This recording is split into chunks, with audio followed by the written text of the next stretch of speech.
Ang prinsipeng naging palaka. Ang mabuti pa ay umalis na tayo, ang sabi ng prinsipe.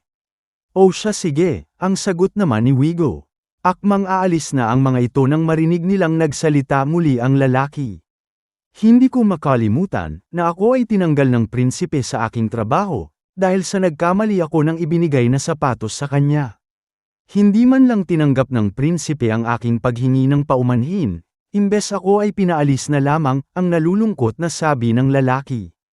Ano, totoo ba yang sinabi mo? Ang tanong ng isang lalaki.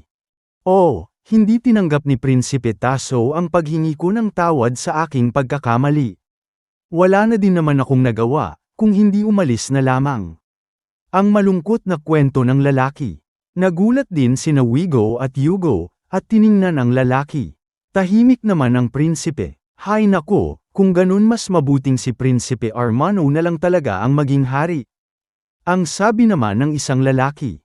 Hindi naman tama na basta ka na lang paalisan ng ganun-ganun na lamang, ang simpatsyang sabi ng isa pang lalaki.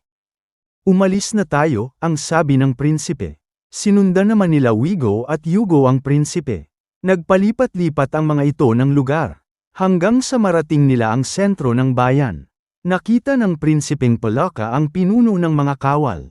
Natuwa ito, at agad-agad na tinungo ang kinatatayuan ng pinunong kawal.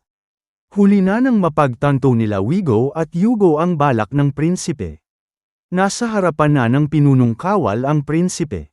Napansin naman ng pinunong kawal ang palaka. Tumalon naman ng tumalon ang prinsipe.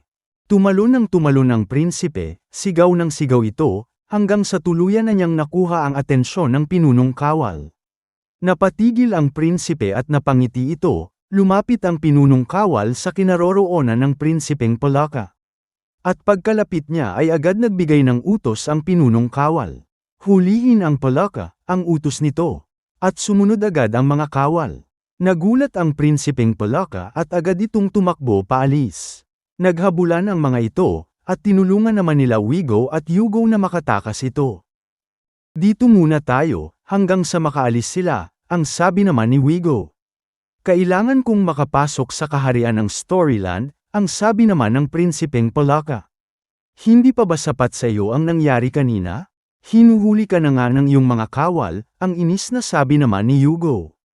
Kailangan kong makita at makausap ang amang hari at inang Reyna, pati na rin ang mga kapatid ko. Kailangan nilang malaman ang nangyari sa akin, ang paliwanag ng prinsipe, hindi mo ba nakikita?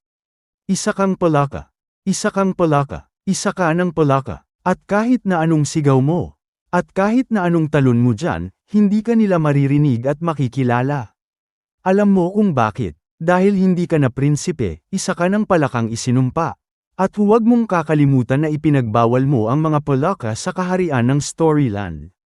Kaya huhulihin at huhulihin kanila sa oras na makita kanila. Ang nagtitimping sabi ni Hugo. Natahimik na lamang ang prinsipe at naalala niya, ang ipinag-utos niya sa kanyang mga kawal. Tama si Hugo, mahal na prinsipe. At isa pa kailangan na nating umalis. Ang sabi ni Wigo. Nang matiyak nila Wigo at Hugo na wala na ang mga kawal, ay agad naman sila lumabas sa kanilang pinagtataguan, at umalis na ng tuluyan. Nakauwi na ang mga ito, napansin naman nila Wigo at Hugo na tahimik ang prinsipe at dumiretso ito sa kanyang kwarto. Hinayaan na lamang nila ito. Ano kaya ang susunod na gagawin ng prinsipe? Abangan sa susunod.